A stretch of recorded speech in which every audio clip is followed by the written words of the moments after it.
This is Imaginary Me, where we see through the illusion of the separate self. Welcome back. It's Imaginary Me, talking to you from the realm of non-duality, your portal out of the madness of the dualistic realm. The only sanity is found in the non-dual. What do I want to talk about today? Well, something has arisen. I wanted to talk about thoughts and emotions, just in a very general sense, not a deep dive, not a meditative exercise, just something to allay some assumptions that are not true. Most people, day to day, perhaps this is your experience, they go around thinking that they own their thoughts. These are my thoughts. I'm thinking thoughts. Thoughts are arising and I'm thinking them. I'm the one behind it. I am the thinker. Or they have feelings. I am feeling these things. These are my emotions. I own them. The assumption, and it is an assumption, that you own your thoughts and your feelings is one of the core illusions of the separate self. In fact, seeing through this particular illusion and questioning this assumption can be a wonderful gateway into the non-dual. What do I mean by that? When a thought arises, you think that you are the thinker. Have you ever looked closely at your experience to see if you can find this so-called thinker? Go into your experience right now and see if there is a little man behind the curtain thinking thoughts. Can you find this individual thinker? Or is the thinker itself a thought? You know, when I was a young guy, I'm an old man now, but when I was very young, I loved to read books from Krishnamurti, and he always talked about the thinker as the thought. And I never really understood that at the time. But the thinker is equal to a thought. The thinker is itself a thought. There is no thinker.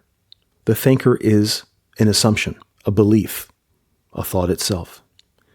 There is no man behind the curtain thinking your thoughts.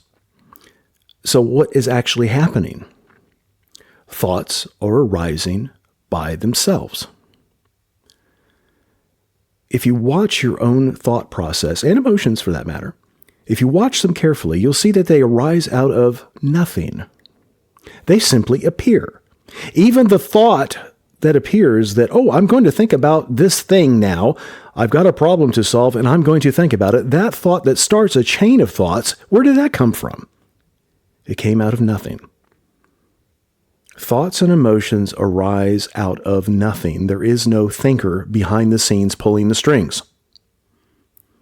This is a core assumption that needs to be seen through, that needs to be questioned thoroughly and examined until it's crystal clear that there is no thinker. There is no you behind the scenes thinking thoughts.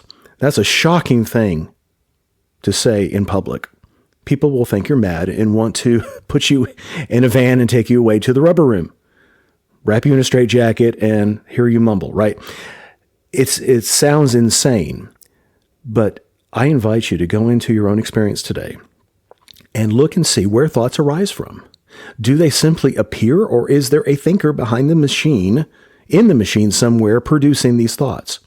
Can you identify the thinker? Can you find such a person, such an entity? Or do thoughts simply appear?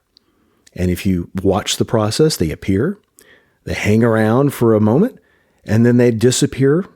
Disappear into what? Back into nothingness, silence, stillness. Into what you are. You are that field of awareness in which the thoughts and emotions arise and then fade back into. That is what you are. You are not a thinker. You are not an emoter, if I could use that word. You are the awareness in which those things arise, out of which they are also made. If you go into an exploration of thought and feeling and look at what those are made of, you'll find nothing but awareness itself, of consciousness. There's nothing else there. There's not you here, consciousness, and the thought over there existing by itself. You can't find a line between you and the thought, or you and the emotion. It is one movement, one thing. There's only one thing there. Awareness or consciousness. I use the terms interchangeably. So, I invite you to investigate. Don't adopt what I'm saying as some sort of belief. That's totally useless. The last thing you need is more thoughts cluttering your head and belief systems. Go in and actually investigate. Look, sit down and watch the thoughts arise and watch them fade out. What do you see? What do you actually observe? Be like a scientist. You hear some guy on a podcast telling you that you're not thinking thoughts, that they're just arising on their own, that you've never thought a thought or had an emotion in your life that was yours. Sounds crazy. Go investigate for yourself and see. Question the assumptions and look. If you're interested in these matters, this is a core area that needs your investigation. Try it. I wish you the best of luck. That's all for now. Until next time, take care and enjoy yourself.